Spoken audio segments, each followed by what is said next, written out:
Hello everyone, আসসালামু আলাইকুম।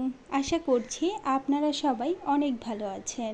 আলহামদুলিল্লাহ, আল্লাহর রহমতে এবং আপনাদের দোয়ায় আমরাও ভালো আছি। আজকে আমরা বেড়াতে চলে এসেছি আমার ননাসের বাসায়। অনেকটা সকাল সকাল চলে এসেছি। আসার কথা ছিল দুপুরের দিক দিয়ে। আপু ফোন দিয়ে বলল সকালের নাস্তাটা এখানে এসে করতে। তাই সকালে ঘুম থেকে উঠে ছেলে মেয়েকে তৈরি করে চলে আসলাম আপুদের বাসায়। আসার পরই নাস্তা খেতে দিয়ে দিল। নাস্তায় ছিল খিচুড়ি, অনেক ধরনের ভর্তা, ডিম ভাজা, আর দুপুরের খাবারে ছিল গরুর মাংস ভুনা, মুরগির রোস্ট, পোলাও আর ভাত। দুপুরের খাবারটাও খেয়ে নিলাম। খাওয়া দাওয়া শেষ করে আমার হাজব্যান্ড তো আমাদেরকে রেখে চলে গেছে বাইরে। আর এখানে আমি আমার ছেলে মেয়েকে নিয়ে আমার ননাসের মেয়ের সাথে মানে আমাদের ভাগ্নের সাথে ঘুরতে বের হয়ে পড়েছি। বাসা থেকে বের হওয়ার পর এখানে একটা ফলের গাছ দেখতে পারলাম, যেগুলো আমার ছেলে মেয়ে অনেক পছন্দ করে আর আমিও খেতে অনেক পছন্দ করি। আর এখানে মিষ্টি আলু শাক দেখতে পারলাম। এই কালারের শাক আমি আগে কখনো দেখিনি, আজকে প্রথমবার দেখলাম। শাকগুলো কেমন যেন ছিল দেখতে, কালারটা একদমই অন্যরকম। কে কে এই কালারের মিষ্টি আলু শাক দেখেছেন আমাকে কমেন্ট করে জানিয়ে দেবেন। এখান থেকে একটা ফুল ছিঁড়ে আমার মেয়ের কানে গুঁজে দিয়েছিল আমার ভাগ্নি, আর আমার ছেলে সেটা দেখা দেখি সেও ফুল দিতে চাচ্ছিল। তারপর তার বোন একটা পাতা ছিঁড়ে তার কানে দিয়ে দিয়েছে, আর সে সেটাতেই অনেক খুশি হয়ে গেছে।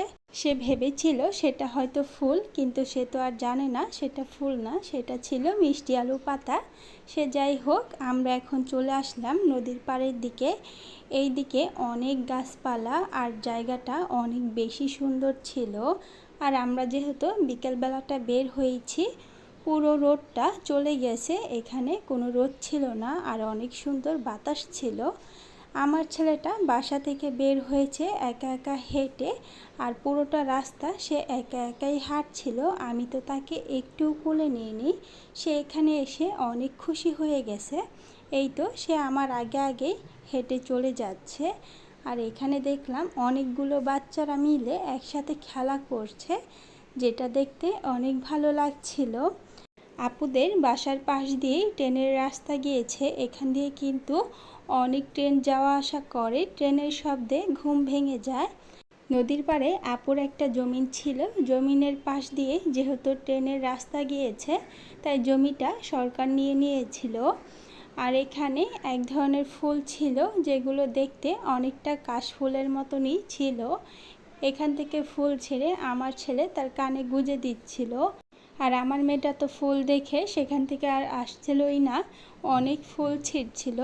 এখানে আসার পর অনেক সুন্দর একটা ফুল দেখতে পারলাম, যে ফুলটা দেখতে অনেক বেশি সুন্দর ছিল। এই তো আমার মেয়েটা ফুলগুলো কানে দিয়ে দিল, আর আমিও কয়েকটা ফুল এখান থেকে ছিঁড়ে নিলাম। আমার মতো ফুল কার কার ভালো লাগে? আমার তো যে কোনো ফুল অনেক বেশি ভালো লাগে। দেখেন ফুলটা কত সুন্দর। আর আমার মেয়েটা কানে দেওয়ার পর আরও বেশি সুন্দর লাগছিল, মাশাল্লাহ। আমরা আজকে অনেকটা রাস্তা হাঁটতে হাঁটতে বাসা থেকে অনেক দূরে চলে এসেছি। আর আমার ছেলের হাঁটা তো শেষই হচ্ছিল না। ওই যে দেখেন, সে আমাদেরকে রেখে একা একা কোথায় চলে গেছে। আর আমরা যেখান দিয়ে হাঁটছি সেটা কিন্তু নদীর উপর দিয়ে। এখানেই কিছু মাস আগে নদী ছিল, অর্ধেক নদী তারা বালু দিয়ে ভরে ফেলেছে।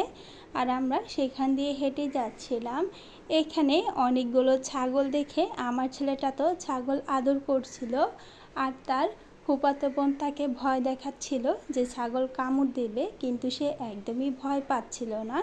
এই যে লাঠি দিয়ে ছাগলটাকে মারার চেষ্টা করছিল।